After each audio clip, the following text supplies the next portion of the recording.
Ayun, may galab shoutout po sa inyong lahat. Luzon, Visayas at Mindanao. Magandang umaga, magandang gabi, magandang hapon, magandang tanghali. Alam niyo po mga kababayan, no?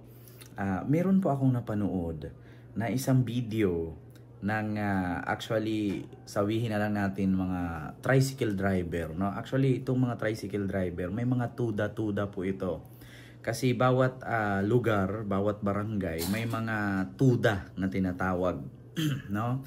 Halimbawa, pag sa Pasay, tricycle driver, pasatuda. Pag sinabi nating Laguna, tricycle driver, lasatuda. Di ba? Di ba? Latuda. Di ba may mga ganon? Lagutuda. May mga ganyan. So speaking, ito, napanood ko. Actually, ang ganda po talaga ng sinabi nitong tricycle driver na to. Na tinanong kasi siya ng mga vlogger na kung sino ba ang kanyang napupusuan, no, sa bandang Laguna. Actually, speaking of bandang Laguna, meron po kasing gubernatorial race, no, diyan sa Laguna na napaka-intriga, no, ang gubernatorial race diyan kasi nga mga dating magkakasama, nagkakalaban, mga dating artista pumapasok sa politiko, na meron ding mga ibang pumapasok sa politiko na pabida-bida lang, di ba? So actually, ito maganda tong sinasabi ni Kuya Tricycle Driver patungkol kay Congressman na incoming Governor Dan Fernandez, no, na ang sabi nga niya, marami pong nagawa si Congressman Dan Fernandez, no, sa Laguna, lalong-lalo na sa mga tricycle driver. Actually, speaking of tricycle driver, meron po kasing programa itong si Congressman Dan Fernandez noon dyan sa Laguna, nung mayor pa lang siya, na may tawag siya Mr. Tricycle Driver, na parang pageant siya sa mga tricycle driver, na parang Mr. Philippines ang datingan, na pag nanalo ka, meron kang makukuhang tricycle, no, isang set ng tricycle, may tricycle na, may motor na, may pera pa. No, kaya hindi siya makakalimutan itong mga tricycle driver. So bukod nga dito, grabe pala talaga itong si Congressman Dan Fernandez na mamuno. Grabe talaga, nung mayor siya, ang ganda, ang daming mga nagbago ang buhay. Isa na dyan na binago ang buhay nung naging mayor si Congressman Dan Fernandez, naging vice gobernador, ay si Alden Richard. Si Alden Richard po, nabago po talaga ang buhay ni Alden dahil kay Congressman Dan Fernandez. So ito po, ipapanood ko sa inyo yung naturang video ng tricycle driver na tinanong siya ng vlogger na sino ang kanyang napupusuan sa pagdating na eleksyon bilang gobernador ng Laguna. Ito po, panoorin nyo po. Ay, sa puso ko, siyempre, Brad ko, Dan Fernandez.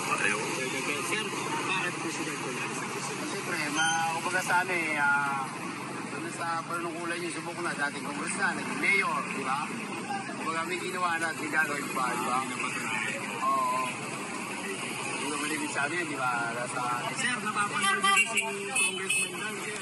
Oo, number TV, mahiri-hiri. Salamat, sir. Diba? Napanood nyo ang sinasabi ng tricycle driver na kung sino ang kanyang napupusuan, si Congressman Dan Fernandez bilang gobernador ng Laguna. Alam niyo kung bakit? Naging vice gobernador na, naging congressman na, naging mayor pa. Sa madaling salita, may nagawa na, may gagawin pa. Parang Isko Moreno lang yan eh. Mayor na, naging city councilor, diba? Naging tumakbong presidente, hindi man pinalad, pero may nagawa.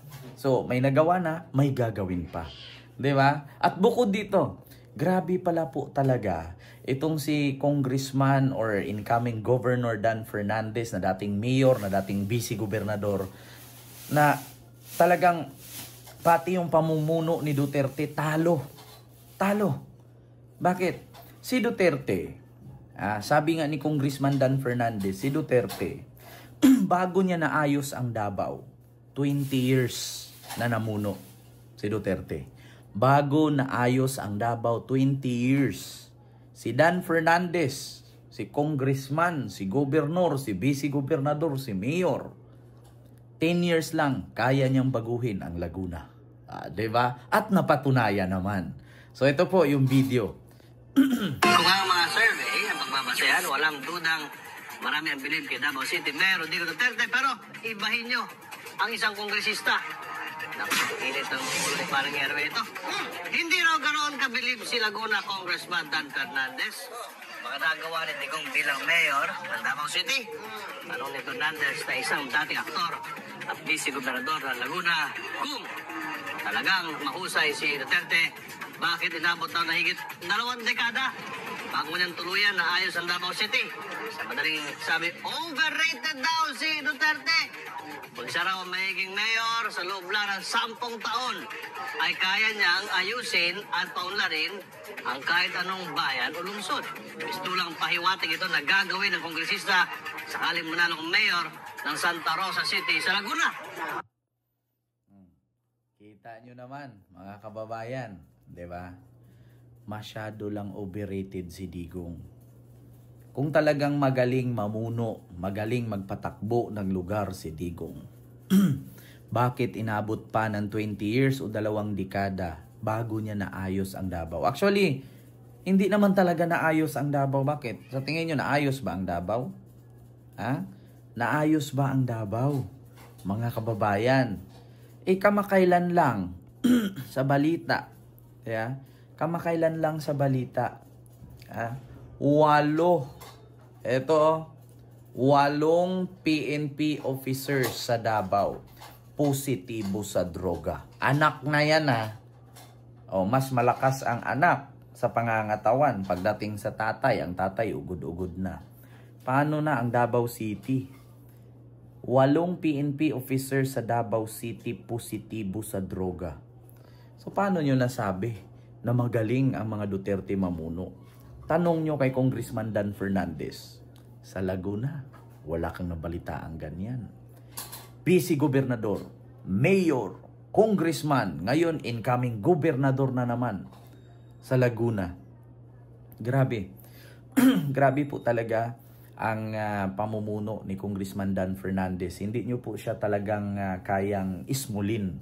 Diba? Kasi sabi nga ni Kuya Tricycle Driver, dating vice-gobernador, dating mayor, ngayon congressman, tapos magiging gobernador pa.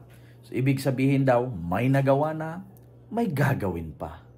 Parang isko lang yan God first. Diba?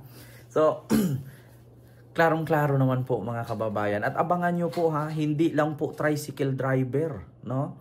Ang makakapagsabi dyan, meron pang isang nanay, merong senior citizen, merong single parents, merong tambay, diba? Meron pang ano ba yung isa? Nagbebenta yata yun, tindera. Oo, na ang mga sabi nila, kung papipiliin sila sinong gusto nilang gobernador ng Laguna, Dan Fernandez. Bakit? Subok na, may napatunayan, may resibo, at may gagawin pa. May nagawa na Diba? So yun lang.